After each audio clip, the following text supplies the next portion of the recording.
Centrifugal force क्या है? मास times acceleration of frame. Acceleration of frame कितना है? तो एक्सेलरेशन ऑफ फ्रेम है v स्क्वायर बाय r।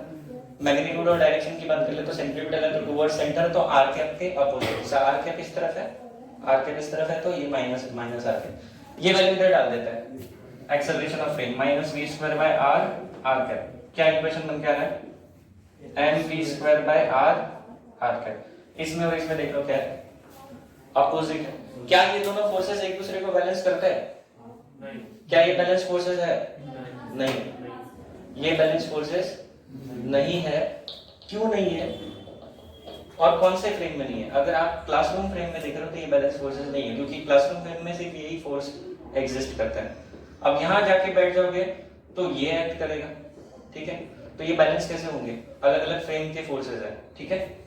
तो ये हो गया आपका सेंट्रीपिटल सेंट्रीफ्यूगल बेसिक आइडिया। अब हम लोग पहला एक छोटा सा डेरिवेशन है वो करते हैं। तो सर्कुलर मोशन में अगर कोई चीज है तो उस ऑब्जेक्ट को क्या चाहिए होता है हमेशा? A force is required, that force is called centripetal force. So centripetal force is necessary force. क्यों नेसेसरी है ये भी सोचो। ऑब्जेक्ट जब सर्कल में घूमता है, it has tangential velocity D. इस वेलोसिटी को चेंज करना है डायरेक्शन। सो वेलोसिटी चेंज करना मतलब एक्सेलरेशन। एक्सेलरेशन कब आएगा? जब फोर्स आएगा, ठीक है? So that's why centripetal force is required, necessary, इसके बिना काम नहीं होगा। अब अगर मेरे पास एक ऑब्जेक्ट है, व्हीकल है, व्हीकल, कोई भी व्हीकल ले लो, taking turn on a curved road, circular road है और ये व्हीकल है, तो क्या हो जाएगा? टर्न लेते हैं, सेंट्रीपिटल फोर्स की जरूरत पड़ेगी। तो हॉरिजॉन्टल रोड है, अगर हॉरिजॉन्टल रोड है तो फोर्स कहां से आएगा? Centripetal force will be provided by what? Friction. और कोई फोर्स आई नहीं। फ्रिक्शन फोर्स के लिए अपने पास फॉर्मूला है म्यू एन। फ्रिक्शन फोर्स का यूनिवर्सल फॉर्मूला क्या है? Mu N. यहाँ पर स्टैटिक फ्रिक्शन लगेगा क्योंकि इस डायरेक्शन में कोई मोशन नहीं है। So the force is static friction, याद रखो, काइनेटिक नहीं है। भले ही ऑब्जेक्ट मूव कर रहा है, वो इस डायरेक्शन में स्लाइड नहीं कर रहा है। So the force is static friction. और अगर स्लाइड करने लगे तो एक्सीडेंट हो जाएगा, है ना? सेंट्रीपिटल फोर्स का फॉर्मूला क्या है? mv square by r। ये भी फॉर्मूला ले सकते हो, mr ओमेगा स्क्वायर, ये दोनों फॉर्मूले हैं। सेंट्रीपिटल फोर्स के लिए दोनों फॉर्मूला है, ठीक है? चलो अभी इसमें क्या करें? नॉर्मल रिएक्शन, हॉरिजॉन्टल सरफेस है, ऑब्जेक्ट रखा हुआ है जिसका मास है m, तो वेट लगेगा mg। ऊपर की तरफ नॉर्मल रिएक्शन क्या लिख सकता है? n is equal to mg। तो इधर लिख दो mu mg equal to mv square by r। So दोनों तरफ से m कट हो जाएगा तो v equal to under root of mu rg। सही है? ये हो गया maximum speed. This is the maximum speed with which object can take turn और vehicle can take turn on a circular road, ठीक है? इससे कम वेलोसिटी चल जाएगा। इससे कम मतलब यहाँ पर एक्चुअली इनइक्वालिटी होना चाहिए। This is the extreme condition. यहाँ पर क्या होना चाहिए? लेस देन और इक्वल टू। यहाँ पर भी लेस देन और इक्वल टू, यहाँ पर भी लेस देन और इक्वल टू। मतलब वेलोसिटी इतनी हो सकती है, इससे कम चल जाएगी, ठीक है? Now this there is a problem with this formula. Mu जो है, mu is coefficient of friction. ये डिपेंड करता है टायर के कंडीशन पे, ये डिपेंड करता है रोड के कंडीशन पे, ये और किस पे डिपेंड करता है? रोड पे पानी गिरा है, ऑयल गिरा है या नहीं गिरा है, ड्राई रोड है या वेट रोड है, ठीक है? तो ये भरोसे का नहीं है, क्योंकि ये डे टू डे बेसिस पे और व्हीकल टू व्हीकल चेंज होता है ना? So this is not reliable. इस वेलोसिटी के भरोसे गाड़ी चलाएंगे तो एक्सीडेंट हो सकता है। सो व्हाट वी डू, इसका सोल्यूशन क्या है? रोड को बैंक कर दो, बैंकिंग ऑफ रोड। बैंकिंग का मतलब क्या होता है?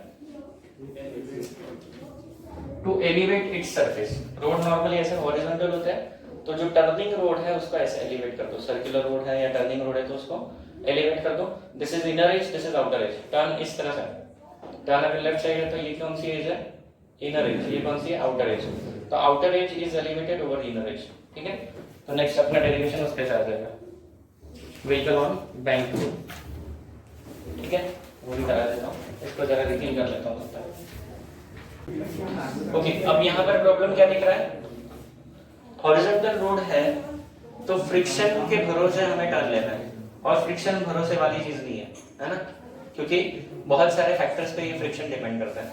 So what we do, instead of using this horizontal road concept, what we do, जहां पर हमारे शार्प टर्न्स है, ये जहां पर हाईवे रोड्स है, जहां हमें स्पीड को कॉम्प्रोमाइज नहीं करना है, so we use banking of road. Road का सरफेस जो है वो एलिवेट कर देते हैं, ठीक है। कैसे एलिवेट करते हैं, बहुत सिंपल है, ऐसे करके एलिवेट कर दिया, ठीक है। ये आपका horizontal, this angle is theta, theta is called angle of banking. ये हॉरिजॉन्टल है, ये सरफेस ऑफ रोड है। आपका व्हीकल कैसा दिखेगा भाई, इस तरह का कुछ, तो ये उसके टायर इमेजिन कर लो। फोर्सेस बताओ इस पे कौन से लगेंगे, ये सेंटर ऑफ मास है, latest centre of gravity, mg लगेगा यहाँ पर, इस तरफ नॉर्मल रिएक्शन, और कोई फोर्स, फ्रिक्शन भी है। फ्रिक्शन किस तरफ लगेगा, फ्रिक्शन दोनों तरफ लग सकता है, इधर भी उधर, इधर भी, ठीक है। दो पॉसिबिलिटीज है फ्रिक्शन की। क्यों बताता हूँ, अगर स्पीड कम रहा, ठीक है, तो व्हीकल किस तरफ स्लाइड करेगा। लेट अस से इसको रोक दिया, स्पीड 0 कर दिया, और ये ऐसे रुका हुआ है, तो ये किस तरफ स्लाइड करेगा। अगर मैं इधर ऑयल डाल दूं रोड के ऊपर, तो ये इस तरफ स्लाइड करेगा, तो फ्रिक्शन किस तरफ है, अगेंस्ट मोशन, तो ये फ्रिक्शन है at low velocity, at low speeds. Low speeds पे फ्रिक्शन इधर, जरूरत से ज्यादा स्पीड दे तो ऑयली रोड है, किस तरफ भागेगा, बाहर की तरफ भागेगा, है ना। तो उस केस में फ्रिक्शन कहां हो जाएगा, इधर हो जाएगा। तो फ्रिक्शन के दो पॉसिबल डायरेक्शंस हैं एट हाई स्पीड्स, ठीक है। ज्यादा स्पीड करोगे तो इस तरफ फ्रिक्शन लगेगा, कम स्पीड करोगे तो इस तरफ फ्रिक्शन लगेगा। ये क्लियर है, फ्रिक्शन की दोनों पॉसिबिलिटीज है। एक और फोर्स है, और कौन सा है देखो तो, 1 2 बस इतना ही है, और कोई नहीं है, ठीक है। और कोई फोर्स दिख रहा है क्या, हो गए खत्म सारे फोर्सेस, ठीक है। अब ऑब्वियस बात है, दो अलग अलग फ्रिक्शन के डायरेक्शन है, तो हमारे दो डेरिवेशन बनेंगे, दो फॉर्मूला बनेंगे, ठीक है। अपने टेक्स्ट बुक में कौन से देख लेते हैं, दोनों है या एक है। मुझे तो दोनों दिख रहा है, V1 और V2, मिनिमम और मैक्सिमम दोनों दिख रहा है, ठीक है। अपने टेक्स्ट बुक में ये किधर है, पेज नंबर 6 और 7। तो दो डायग्राम्स बनेगी, सही बात है। तो पहले कौन सा कराओ बताओ, पहले कौन सा करें, ज्यादा स्पीड वाला करें या कम वाला करें, मिनिमम स्पीड वाला करें। At minimum speed diagram change हो जाएगा बच्चों, क्या चेंज होगा डायग्राम में, मिनिमम स्पीड है मतलब ये वाला फोर्स ये नहीं रहेगा। So let us draw one more diagram, free body diagram बना दो सिर्फ। At low speed free body diagram कैसा बन जाएगा, देखो ये आपका वर्टिकल लाइन बना लो, ये हॉरिजॉन्टल लाइन बना लो रेफरेंस के लिए, ठीक है। ये नॉर्मल रिएक्शन कैसा है, ऐसा 13, ठीक है। mg कैसा है, वर्टिकली डाउन, ठीक है। और कौन है, फ्रिक्शन है जो इसको परपेंडिकुलर होगा, क्योंकि ये नॉर्मल रिएक्शन सरफेस का परपेंडिकुलर है, फ्रिक्शन सरफेस को पैरेलल है, तो ये दोनों परपेंडिकुलर होने हैं। F फ्रिक्शन और नॉर्मल रिएक्शन परपेंडिकुलर होने हैं, ये क्लियर है। अब क्या करें, एंगल्स की बात करते हैं। ये एंगल थीटा है, ये एंगल थीटा है, मतलब यहाँ कौन सा एंगल थीटा है इस डायग्राम में, दिस एंगल इज थीटा। ये थीटा, ये 90 माइनस थीटा, ये 90 माइनस थीटा है, तो ये थीटा, ये थीटा है, तो ये 90 माइनस थीटा, ये 90 माइनस थीटा, तो ये थीटा, समझा गया। अब और क्या करें, अब सेंट्रीपिटल फोर्स, क्योंकि सर्कुलर मोशन है टुवर्ड्स लेफ्ट, तो नेट एक्सेलरेशन किस तरफ होगा, नेट एक्सेलरेशन टुवर्ड्स लेफ्ट होना चाहिए, सेंट्रीपिटल एक्सेलरेशन।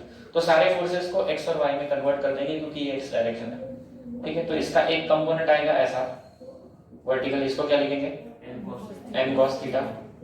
इसका एक कंपोनेंट आएगा 13, सही बात है, इसको क्या लिखेंगे, n sin थीटा। फ्रिक्शन का बताओ, एक इधर f, अब इधर भी तो एंगल चाहिए, ये थीटा है, ये 90 है, 90 माइनस थीटा, ये थीटा, समझ में आ रहा है ना समझ में, लास्ट रेंज। तो ये कितना, f cos थीटा, ये कितना, सारे फोर्सेस को रिजॉल्व कर लिया, mg को रिजॉल्व करने की जरूरत नहीं है। अब क्या करेंगे, फोर्सेस रिजॉल्व हो चुके हैं, तो ये फोर्सेस बैलेंस करेंगे, क्योंकि ऊपर या नीचे नहीं जा रहे। ये फोर्सेस का रिजल्टेंट एक्सेलरेशन इस तरफ होगा, क्योंकि लेफ्ट साइड टर्न ले रहा है, सेंट्रीपिटल फोर्स होना चाहिए, ठीक है। तो इन दोनों का रिजल्टेंट सेंट्रीपिटल फोर्स, इन दोनों का रिजल्टेंट बैलेंस हो जाएगा, क्योंकि कोई फोर्स नहीं है ऊपर और नीचे। सो पहला इक्वेशन ये वाला लिखता है, n cos theta plus f sin theta, बातें नहीं, इक्वल टू क्या लिखेंगे mg, ये इक्वेशन नंबर 1 हो गया, ठीक है। माइनस भैया कर n cos theta plus f sin theta equal to mg। इन दोनों का रिजल्टेंट कैसे लिखो ये बताओ। ये माइनस है, क्यों? नेट फोर्स कहाँ है? टुवर्ड्स लेफ्ट, तो मैंने ये लिख दिया mass times acceleration, net acceleration that is equal to n sin theta minus f cos theta. सही है, सही लिखे हैं क्या इक्वेशन? अब हमें क्या चाहिए? वेलोसिटीज चाहिए। ये एक्सेलरेशन कौन सा है? तो मैं इसको ऐसे भी लिख सकता हूं, लिख सकता हूं क्या, है ना। और मुझे तो मैक्सिमम वेलोसिटी चाहिए, इस केस में मिनिमम होगी क्योंकि हम लोग मिनिमम स्पीड्स की बात कर रहे हैं। तो let us divide this two equation, v square by rg, इसको डिवाइड किया this upon this equal to ये आ जाएगा n sin theta minus f cos theta upon n cos theta plus f sin theta. एक बार मैं चेक कर लेता हूँ। एट लोअर स्पीड फ्रिक्शन उस तरफ है, सही किया अपन ने, ठीक है, सही तो है। ओके, तो क्या करें, यहाँ पर फोर्स ऑफ फ्रिक्शन होता है न्यू टाइम्स n, यहाँ डाल सकते हैं। और n, हाँ यहाँ पर n इक्वल टू mg नहीं है, यहाँ पर गलती नहीं करना, n इक्वल टू mg नहीं डाल सकते क्योंकि ये बैलेंस नहीं हो रहा है। So late us put this value here, और क्या हो जाएगा देखो equation, n sin theta minus f की जगह mu n cos theta upon n cos theta plus f की जगह म्यू n sin थीटा। सबसे क्या कट हो रहा है? n। और अगर मैं इसको cos थीटा से डिवाइड कर दूं तो मेरा यहां पर आ रहा है tan theta minus 1 upon mu into 1, और ये cos थीटा से डिवाइड किया, ये 1 प्लस म्यू tan थीटा। सही है क्या? ये आ जाएगा, इस तरफ क्या है v square upon rg। So मेरे पास v कितना आ गया? मिनिमम, क्योंकि ये मिनिमम स्पीड वाली कंडीशन है। मिनिमम स्पीड पे क्या होगा? Under root of rg bracket tan theta minus mu upon 1 plus mu tan theta. देखो तो बुक से मैच कर रहा है अपना रिजल्ट, कर रहा है, मतलब सही किया, ठीक है। अब दूसरी केस कौन सी करेंगे? फ्रिक्शन को उल्टा लेंगे, दो इक्वेशंस लिखेंगे, दोनों इक्वेशंस को डिवाइड करेंगे, f का ही वैल्यू म्यू n डालेंगे, वापस से सेम रिजल्ट आ जाएगा, बस कुछ साइन में फर्क आएगा, ठीक है। करें अभी वो फटाफट दूसरा वाला पार्ट एकदम तेजी से।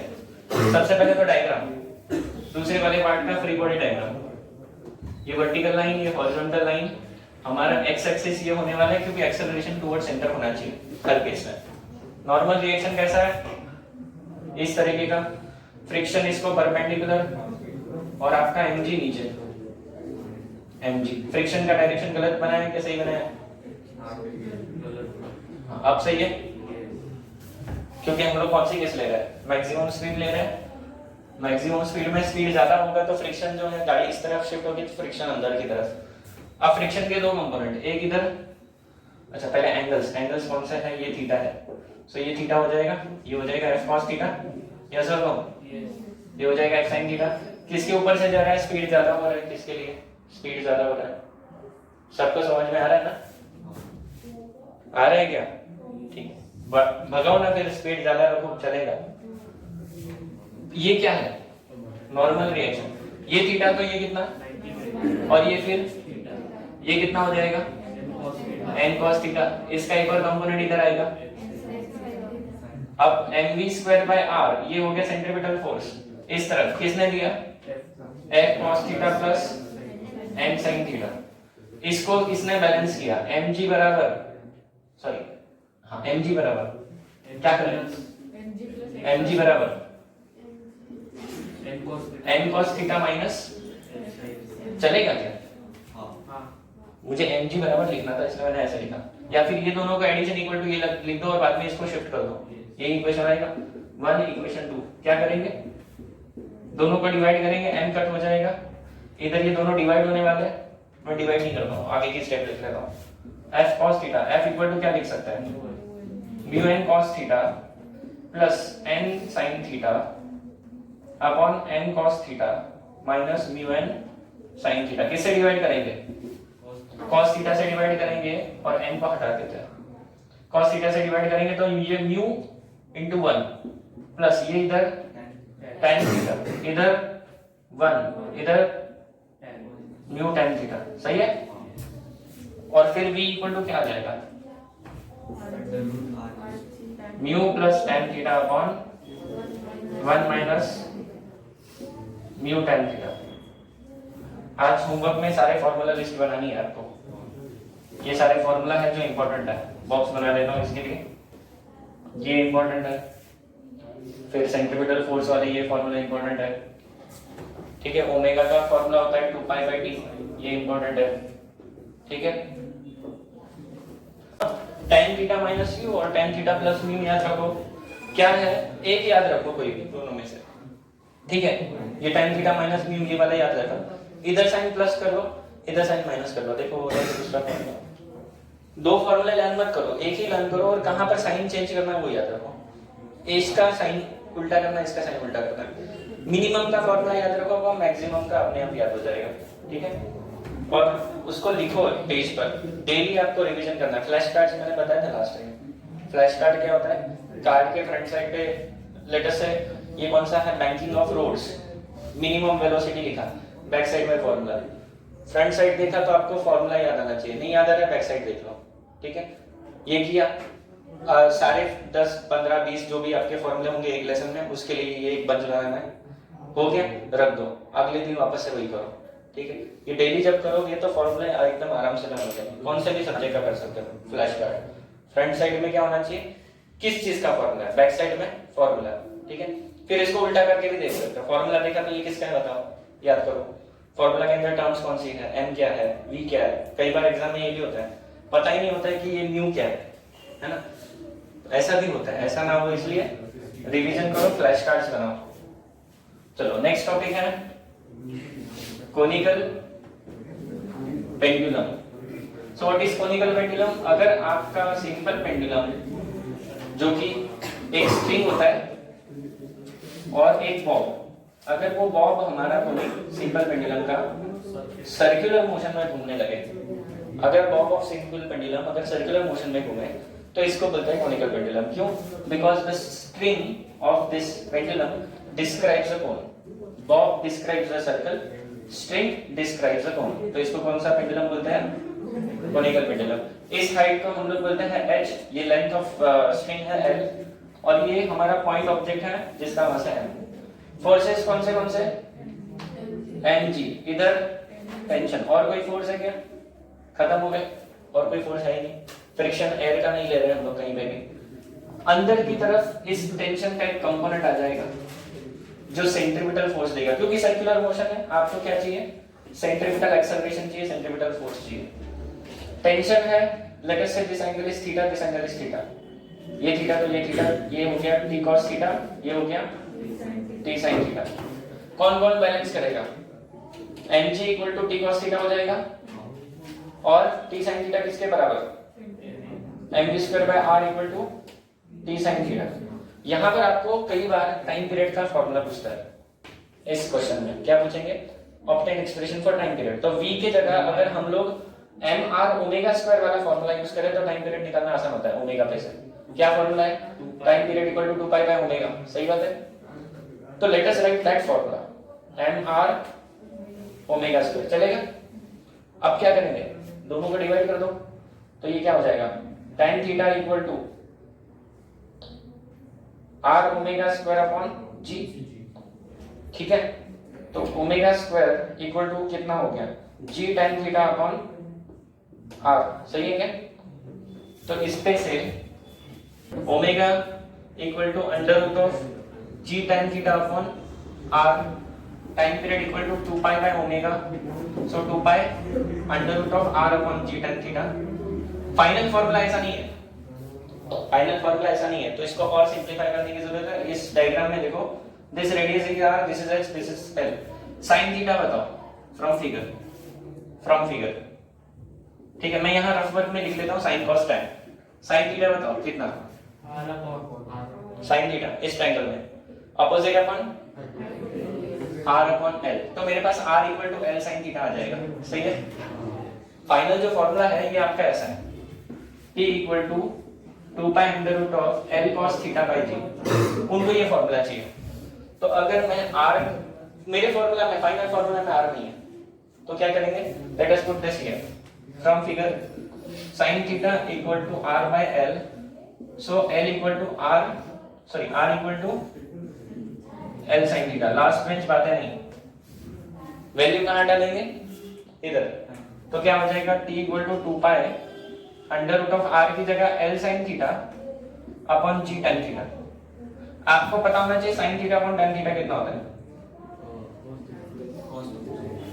sin अपॉन cos tan होता है ना, sin अपॉन cos क्या होता है tan, तो sin अपॉन tan क्या होगा cos, इधर डाल दो 2 pi under root of L cos theta by G, ये हो गया आपका टाइम पीरियड का स्टैंडर्ड फार्मूला जो उनको चाहिए होता है, ठीक है। कभी कभी उन लोग को h के टर्म्स में फार्मूला चाहिए होता है, ये फार्मूला ऐसा चाहिए होता है 2 pi under root of h by g। वापस से ट्रायंगल में देखो, इन फिगर cos थीटा बराबर कितना, h upon l, h upon l, so l cos theta equal to कितना हो जाएगा, h इधर डाल दो, t equal to 2 pi under root of h by g हो गए, उनको चाहिए सारे फार्मूले हमने डिराइव कर दिए, ठीक है। फिर कैसे भी करो, दो इक्वेशंस उठा रहे हैं, उसको मैनिपुलेट करना है, आंसर आ जाएगा, ठीक है। लिखना है तो लिखो, नहीं तो आगे बढ़ते हैं। तो नेक्स्ट टॉपिक है आपका वर्टिकल सर्कुलर मोशन। अच्छा एक देख लो कि कौन सा टॉपिक डिलीटेड है सिलेबस में, क्योंकि मेरे बुक में मार्क नहीं है, सामने जो बुक है उसमें, तो मुझे पता नहीं चलेगा क्या डिलीटेड है ना। अगर डिलीटेड होगा तो बता देना कि ये नहीं आ रहा है। वर्टिकल सर्कुलर मोशन है क्या, देख लो, है क्या, है ना, ठीक है। तो देखो इसमें अलग अलग क्वेश्चन आ सकते हैं। सबसे पहला क्वेश्चन आता है, show that difference in tension of an object in vertical circular motion at highest and lowest point is 6 mg, 6 times the weight. क्या पूछते हैं, tension at lowest minus tension at highest is equal to 6 times mg, ये पूछते हैं exam में, इसको prove करने के लिए पूछते हैं, ठीक है। तो सिंपल है, हम लोग क्या करेंगे, अपने टेक्स्ट बुक के हिसाब से ही जाएंगे। तो vertical circular motion is motion of a particle along circumference of circle where the circle is in vertical plane. हमारा सर्कल कैसा है, वर्टिकल प्लेन में है। वर्टिकल प्लेन का मतलब क्या है, कौन सा फोर्स लगेगा हर जगह, mg इस मोशन को कंट्रोल करने वाला है, ठीक है। So let us consider object here. This point is lowest position. Forces किधर लगेंगे, mg नीचे। Let us say ये string है, we have an object, छोटा सा object stone tied to a string और ऐसे घुमाया, ठीक है। So ये कंडीशन, टेंशन किधर, ऊपर। जब मेरा ऑब्जेक्ट इधर होगा, this is mid position, mg किधर, टेंशन किधर, यहां पर हाईएस्ट पॉइंट पे, हाईएस्ट पॉइंट पे टेंशन किधर, mg किधर, समझ में आ रहा है फोर्सेस के डायरेक्शंस। सर्कुलर मोशन है तो वेलोसिटी कैसी होगी, लेट अस सी ये इस डायरेक्शन में घूम रहा है ऐसा, ये कौन सा है, क्लॉकवाइज एंटी क्लॉकवाइज, ठीक है। तो लेट अस से हमारा ऑब्जेक्ट ऐसा घूम रहा है इस तरह से। So these are the tangential velocities at 3 position, ठीक है। अब हमें क्या पूछा है, tension at lowest minus tension at highest कितना आना चाहिए, 6 mg आना चाहिए। ये जो मोशन है this is non uniform circular motion. क्या दिमाग में आपको याद रखना है, vertical circular motion is non UCM. Non UCM है तो इसमें आप लोग एनर्जी कंजर्वेशन लगा सकते हो, क्योंकि वेलोसिटी चेंज हो रहा है, ठीक है, एक्सेलरेशन भी चेंज होगा यहाँ पर। So you can use energy conservation theorems, यहाँ पर आप एनर्जी कंजर्वेशन थ्योरम लगा सकते हो, ठीक है। सबसे पहले तो एक्सप्रेशंस बनाते हैं। पार्टिकल सर्कुलर मोशन में तो नेट फोर्स किधर होना चाहिए, सर्कुलर मोशन में नेट फोर्स कहाँ होना चाहिए, toward centre. So centripetal force at lowest point, centripetal force किस तरफ होता है, toward centre. So that will be equal to TL minus mg। ये समझ में आया? सो TL का इक्वेशन क्या हो जाएगा? mv square by r plus mg। r is the radius of this circle, ठीक है, small r capital R, book में जो सिंबल है वो यूज करो। वेलोसिटी ये कौन सा है? लोएस्ट पॉइंट पे जो भी वेलोसिटी होगा वो, ठीक है। क्योंकि ये मोशन ग्रेविटी से कंट्रोल हो रहा है, यहाँ पर और यहाँ पर वेलोसिटीज अलग होंगी तीनों जगह, या फिर हर जगह वेलोसिटी अलग होगी, ठीक है। ये हो गया इक्वेशन नंबर 1। चेक करो बुक में सही है क्या? लोएस्ट पॉइंट का टेंशन, बी पॉइंट पे टेंशन क्या दिया है? TV minus mg equal to mv square by r, सही है। यहां पर देख लो, यहां पर नेट फोर्स वापस से नीचे की तरफ एट हाईएस्ट पॉइंट पे देख लो, mvh square by r, centrifugal force इधर नीचे की तरफ, सही है। TA नेट फोर्स इन दोनों का एडिशन होगा, यस और नो? TH प्लस mg होगा क्या? नहीं। मुझे क्या चाहिए? मुझे TH चाहिए। TH इक्वल टू क्या हो जाएगा? इसको इधर ले लो, mvh square by r minus mg हो जाएगा, सही है। बुक में चेक करो सही है क्या? यस और नो? अब ज्यादा टेंशन किधर है? इन इक्वेशंस को देख के बताओ, ज्यादा टेंशन किधर है? लोएस्ट में टेंशन ज्यादा है। आप एक्सपेरिमेंटली भी चेक कर सकते हो। क्या करना है? ऐसे एक पानी का बोतल ले लो हेवी और इसे घुमाओ, आपको फील होगा कि जब वो नीचे होता है बोतल हेवी लगता है। हेवी लगता है इसका मतलब क्या है? टेंशन आपके हाथों पे ज्यादा लगता है जब आप उसको ऐसे घुमाओगे वर्टिकल सर्कल में, ठीक है। तो tension at lowest is more than tension at highest, तो हम लोग निकालेंगे difference in tension, TL minus TH equal to, यहीं पर लिख लेते हैं, subtracting equation 1 and 2। So TL minus TH कितना हो जाएगा देखो तो, इसमें से ये माइनस करेंगे तो ये और ये m by r common, TL minus TH VL square minus VH square, समझ में आया? ये स्टेप समझ में आया? mg minus minus mg plus 2mg, ठीक है। कुछ बच्चे यहाँ पर कट कर देते हैं, कट कैसे होगा? एक प्लस एक माइनस है, ठीक है, और हम लोग सब्ट्रैक्शन कर रहे हैं, कट नहीं होगा। अब यहाँ पर इस इक्वेशन को हमें 6mg दिखाना है, तो 2mg तो आ गया, बचा कितना? 4mg, वो इससे आएगा। तो इसको लेके चलना है, मतलब वेलोसिटीज का डिफरेंस, मतलब काइनेटिक एनर्जी का डिफरेंस, मतलब हमें एनर्जी कंजर्वेशन थ्योरम लगाना है कहाँ? L और H पे, ठीक है। So using law of conservation, कौन सा एनर्जी? मैकेनिकल एनर्जी, या फिर सिर्फ एनर्जी लिख सकते हो, कोई टेंशन नहीं है, मैकेनिकल एनर्जी ही है। हाफ m हाईएस्ट पॉइंट और लोएस्ट पॉइंट, हाईएस्ट पॉइंट पे बताओ, half m VH square plus mg into height कितना है? लेट अस से ये मेरा ग्राउंड रेफरेंस है, तो हाइट कितना हो गया? 2r हो गया, तो mgh हो गया potential energy, equal to lowest point पे half m VL square plus mg into height कितना है? लोएस्ट पॉइंट का हाइट 0 है, यस और नो? समझ में आ रहा है? ये इक्वेशन समझा? नहीं समझा तो तुरंत रोको। मैं मुझे लगता है आप लोगों को सब आ रहा है, मैं फटाफट पढ़ा रहा हूँ, रिवीजन है, ठीक है। यहाँ तक क्लियर है? किसी को डाउट? मुझे क्या चाहिए? VL square minus VH square चाहिए, तो ये मेरे पास VL है, इसको उधर भेज दो, half m VL square minus ये उधर गया तो VH square, half m common ले लिया मैंने एक ही स्टेप में। इस तरफ क्या बचा? किसको कट करेंगे? तो मेरे पास VL square minus VH square कितना बचेगा? 4gr बच रहा है, या फिर 4rg बच रहा है। कहां डालेंगे? Equation number 3, equation number 4, using 4 in 3, इसको इधर डालो, तो मेरा TL माइनस माइनस TH कितना आ रहा है? इसकी वैल्यू 4rg, कुछ तो गड़बड़ है, ठीक है, रुक जाओ। m upon r, VL minus VH square की वैल्यू कितनी है?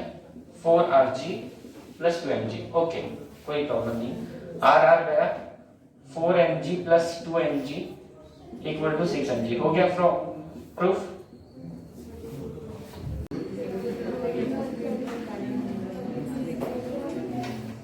ओके इसमें एक दो क्वेश्चन और बन सकते हैं, आपको पूछ सकते हैं कि what will be the minimum velocities at highest, lowest and mid point, है ना, so that the particle just complete circle. क्या क्वेश्चन आ सकता है, what are minimum velocities at lowest, middle and highest position if the object just completes circle. Just completes मतलब वो मरते मरते सर्कल कंप्लीट कर रहा है, अगर उससे कम वेलोसिटी पे होगा तो वो सर्कल कंप्लीट नहीं करेगा, ऐसा करके गिर जाएगा, ठीक है। तो उस केस में टेंशन जो है हाईएस्ट पॉइंट पे वो जीरो होगा। क्रिटिकल या मिनिमम वेलोसिटीज की बात कर रहे हैं, तो मिनिमम वेलोसिटीज पे टेंशन एट हाईएस्ट पॉइंट क्या हो जाएगा, जीरो हो जाएगा, मतलब मिनिमम वैल्यू जीरो ले सकते हैं, उससे ज्यादा ही होगा ऑब्वियसली। तो कहां पर हम लोग डालेंगे tension at highest point zero, यहां डालते ही इक्वेशन नंबर 2 क्या हो जाएगा, मैं अलग से डेरिवेशन नहीं कर रहा हूं, यहां तक सेम लिखना है। इस स्टेप के बाद क्या करना है, अगर आपको वेलोसिटीज पूछ ले तो tension at highest point zero डाल दो, इक्वेशन 2 में क्या आ जाएगा, mvh square upon r equal to mg हो जाएगा, mm कट हो जाएगा, vh मिनिमम कितना आ जाएगा, अंडर रूट ऑफ rg, सही है। तो मिनिमम वैल्यू कितना आ जाएगा, ये मिनिमम वैल्यू याद रखना, इससे ज्यादा कितना भी हो सकता है, कितना भी ज्यादा हो सकता है, मिनिमम कितना होगा, कितना, उससे कम नहीं हो सकता। नेक्स्ट क्या करें, अब यही वैल्यू को लेके एनर्जी कंजर्वेशन लगा के ये वाली वैल्यूज निकाल सकते हैं। हमारे पास इन दोनों वेलोसिटीज का डिफरेंस है, कहां पर, ये वाला, इसमें क्या डाल देंगे, vh की मिनिमम वैल्यू डाल देंगे, कितनी है, रूट ऑफ rg, इधर डालेंगे, ठीक है। तो यूजिंग इक्वेशन 4 क्या करेंगे, यहां तक सब कॉपी पेस्ट ही करना है, कुछ नहीं करना है अलग से। इसमें क्या करेंगे, इक्वेशन 4 में यूजिंग क्या डालेंगे, vh minimum equal to root rg in fourth equation, in equation number 4 इधर डाल देंगे। तो vh मिनिमम उसका स्क्वायर कितना है, rg, तो vl square equal to 4rg इधर का, और इधर से rg उधर गया तो प्लस rg कितना हो गया, तो vl इक्वल टू कितना हो गया, vl इक्वल टू हो गया रूट 5rg मिनिमम वैल्यू, इससे कम नहीं हो सकता, कम से कम कितना हो सकता है, इतना। और ये कंडीशन में मेरा ऑब्जेक्ट जो है वो बहुत मुश्किल से यहां तक पहुंच के ये सर्कल कंप्लीट कर लेगा, इससे थोड़ा भी कम दे दिया तो मेरा ऑब्जेक्ट ऐसे गया और वापस से गिर जाएगा किधर से भी, तो अजीब से उसके ट्रैजेक्टरीज होंगे, सर्कल नहीं होगा। नेक्स्ट क्या पूछा है, vm कैसे करेंगे, एनर्जी कंजर्वेशन लगाएंगे, कहां कहां लगाना है, यहां लगा सकते हो, यहां भी लगा सकते हो, ओरली करके बता रहा हूं। यहां पर काइनेटिक एनर्जी कितना, सॉरी हाईएस्ट और ये ले लेते हैं, ये वाला ले लेते हैं हाईएस्ट और ये, तो हाईएस्ट पे कितना है, हाफ mv स्क्वायर, पोटेंशियल कितना है mg2r, इधर कितना है हाफ mvn स्क्वायर हो जाएगा, और इधर हो जाएगा mg into r। फिर किसकी वैल्यू हमारे पास है, vh की वैल्यू है हाँ mg into r ही बोला ना मैं लिखा नहीं है, मैं सिर्फ बोल रहा हूँ ओरली। इधर क्या डालोगे, इधर डालोगे 2r, क्योंकि ये तो एज इट इज रहेगा, इधर चेंज हो जाएगा vm और इधर हाइट r, ठीक है। vh की वैल्यू उठा के डाल दोगे यहां से जो हमने ली थी, और आपके पास vm आ जाएगा, कितना आ जाएगा वो, ये आ जाएगा रूट ऑफ 3rg 135, ऐसे याद रखो 135, कौन सा ज्यादा है, हाईएस्ट वेलोसिटी कहां पर है,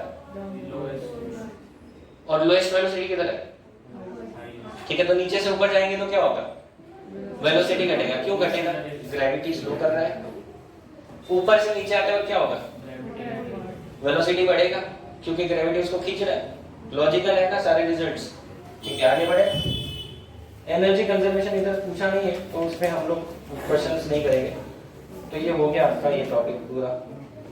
एक स्फीयर ऑफ डेथ वाला क्वेश्चन होता है, मैं लॉजिक से बताता हूँ, स्फीयर ऑफ डेथ या फिर मृत्यु को लेकर, डिलीट हो गया, हेडिंग क्या है, kinetic energy of rotating body. अगर मेरे पास कोई ऑब्जेक्ट है रिजिड बॉडी मतलब कैसी बॉडी, जिसके पार्टिकल्स का डिस्टेंस फिक्स होता है with respect to some origin ले लो, या फिर एक दूसरे के रिलेटिव पार्टिकल्स का पोजीशन फिक्स है। सो लेट अस से ये वो ओरिजिन है और ये मेरा पार्टिकल है जिसका मास है m1। वीकली बॉडी है जो n पार्टिकल से बनी है, so we can count the particles at position r1, m2 at position r2 and so on, mn at position rn। ठीक है, ये सारे हमारे पार्टिकल्स हो गए जो अलग अलग पोजीशंस पे, बातें नहीं, लास्ट में गप्पे चल रहे हैं। ऋषिकेश तुझं पेपर नाही लिहिला, इथे आहे पडलेला, त्याच्यावर कोणीतरी भेळ बनवून खायला तर अगोदर घेऊन जा। ठीक है, तो काइनेटिक एनर्जी की बात करता है। यहाँ पर देखो, ये when this object is rotating the particles are moving in circle, ये समझ में आ रहा है क्या? हर एक पार्टिकल अपने अपने अलग अलग रेडियस के सर्कल में घूमेगा, ठीक है। बट लेट अस से कि ये इस ओरिजिन के अबाउट घूम रहा है, तो इसका जो काइनेटिक एनर्जी हो जाएगा पार्टिकल का, वो हो जाएगा half m v1 square, where v1 is the tangential linear velocity of particle of mass m1, और v1 इक्वल टू हम लोग r1 ओमेगा लिख सकते हैं, where omega is the angular velocity of the body। ठीक है, v1 इक्वल टू क्या लिख सकते हैं, r1 omega, omega is angular velocity of body. कहाँ डाल देंगे, इधर डाल देंगे, तो फॉर्मूला क्या हो जाएगा, half m r1 square omega square. Kinetic energy of second particle क्या आ जाएगा, r2 स्क्वायर, ओमेगा सबका सेम होगा, क्यों? हाँ, ये पार्टिकल है, ये पार्टिकल है, जब मेरा पेन थीटा से घूम रहा है तो ये पार्टिकल ये ज्यादा टर्न कर रहा है, ये कम कर रहा है, but the angle is still the same. यहां से यहां तक गया, angle is still the same, तो एंगल सेम है तो एंगुलर वेलोसिटी भी सेम होगा, भले ही पार्टिकल का वेलोसिटी v1 और v2 अलग हो सकता है। Omega is same for all. Kinetic energy of nth particle बताओ, हाफ m rn, ये m1, क्योंकि पार्टिकल्स का मास जरूरी नहीं है कि सेम हो, m1 m2 mn rn square omega square, omega same होगा, मास अलग अलग हो सकते हैं। सो टोटल कितना हो जाएगा, summation of kinetic energy of I particles ये सारे, so that will be half m1 r1 square omega square plus half m2 r2 square omega square plus dot dot last वाला half mn rn square omega square. क्या common आ रहा है, half बाहर आ गया, m1 r1 square plus m2 r2 square plus dot dot dot mn rn square, ये इसमें ओमेगा स्क्वायर कॉमन आ रहा है, और इसको हम लोग समेशन के फॉर्मेट में लिख सकते हैं, kinetic energy equal to half, इसको समेशन mi स्क्वायर लिख सकते हैं, i from 1 to n omega square, and we can represent this quantity by a symbol i which is called moment of inertia, because ये mass के बराबर है ना। हमारा काइनेटिक एनर्जी का फार्मूला होता था half mv square, v velocity omega velocity, तो ये मास जैसा ही कुछ तो होना चाहिए। This is called moment of inertia which is defined as mi ri square का समेशन। सो काइनेटिक एनर्जी का फार्मूला बन गया हाफ i ओमेगा स्क्वायर, ठीक है, ये हमने डिफाइन किया यहाँ पर, ठीक है, I को डिफाइन किया, I is defined as summation of mi ri square which is called moment of inertia। It is the inertia of rotating object, it is the inertia of rotating object। ये जो है ये inertia of rotating object है, ये अगर linear motion में mass है तो rotational motion में क्या है, inertia which is called rotational inertia और moment of inertia, ठीक है। लिखना है तो लिखो, नहीं तो आगे बढ़ते हैं। Moment of inertia of ring, अब अलग अलग ऑब्जेक्ट्स हैं, उनके मोमेंट ऑफ इनर्शिया यहाँ पर दिए है बुक में। तो करते हैं moment of inertia of ring, बहुत ही फालतू और इजी टाइप का डेरिवेशन है, 2 मार्क के लिए आ सकता है, मैंने पेपर में नहीं डाला क्योंकि बहुत इजी है, ठीक है। तो देखो कैसा है, ये एक रिंग है, ये उसका centre, geometric centre, and this is the axis, ring ऐसे घूम रहा है, ठीक है। So radius of the ring is r। Let us imagine एक छोटा सा मास है dm जो इस रिंग का एक छोटा सा हिस्सा है, ठीक है।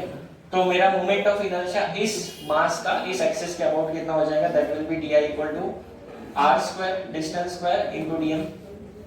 इसका इंटीग्रेशन करेंगे तो टोटल मोमेंट ऑफ इनर्शिया आ जाएगा, that is integration of d I, so that will be integration of r square DM.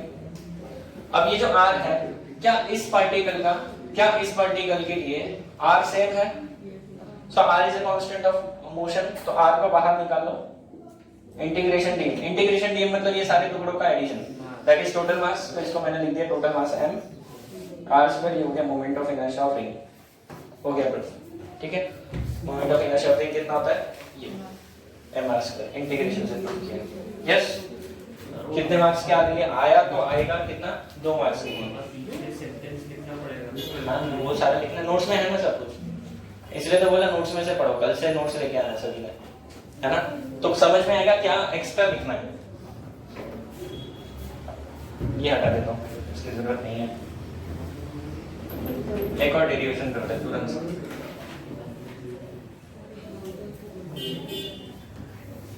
तुमने जिंदगी में एक दिन में इतने डेरिवेशन नहीं किए होंगे, सही है ना?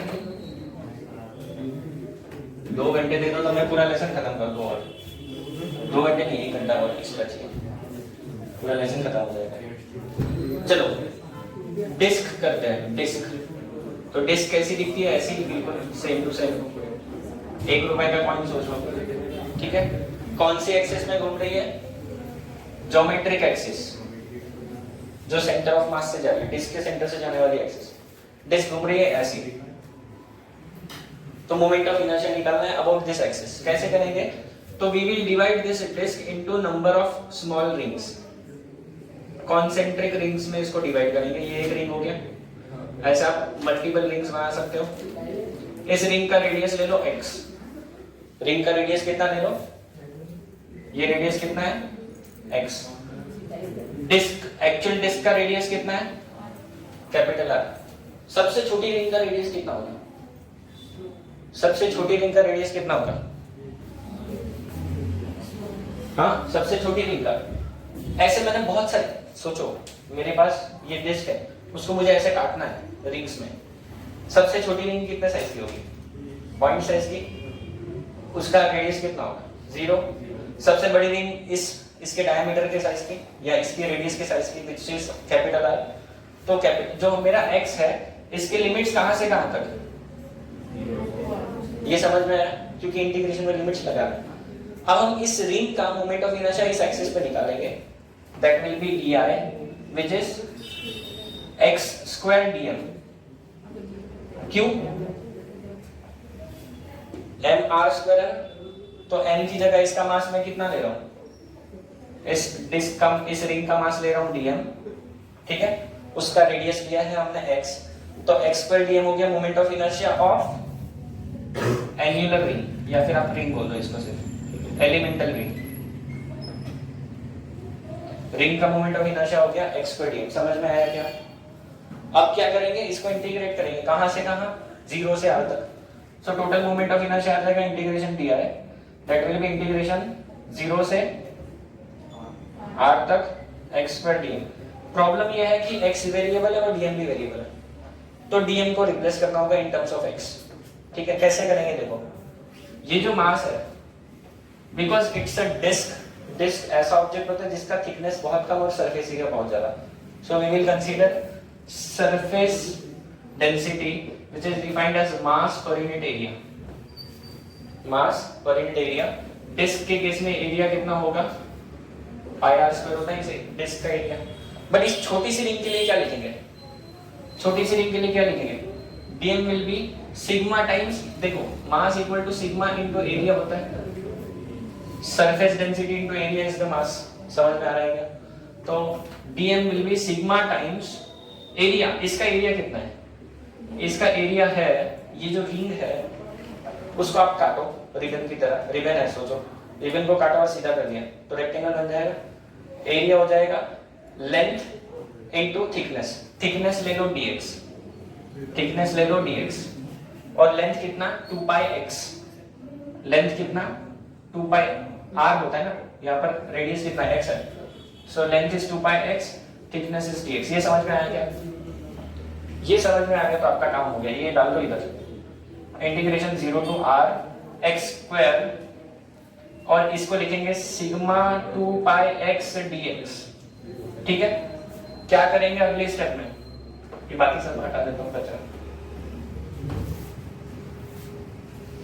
अगले स्टेप में बताओ क्या करेंगे, I is equal to integration 0 to r, sigma constant है बाहर ले लो, बाहर ले लो, और कौन कांस्टेंट है, 2 पाई भी कांस्टेंट है बाहर ले लो, और कौन कांस्टेंट है खत्म, x क्यूब इंटीग्रेशन 0 से r x क्यूब dx, सही है क्या, x square into x cube dx, x cube का इंटीग्रेशन बताओ जल्दी से, x रेज़ टू 4/4 लिमिट है 0 टू r, ये सॉल्व करेंगे तो r रेज़ टू 4/4 हो जाएगा 2 पाई, सिग्मा की वैल्यू है m/πr², ज्यादा फास्ट हो रहा है क्या, तो ये कितना आ जाएगा, पाई पाई गया 2 2 से 4 गया, कितना बचा mr² बाय, आ गया आंसर। ठीक है, कुछ बच्चे ऐसे शॉप में हैं, शॉप से बाहर आ जाओ, हो गया आज का लेक्चर।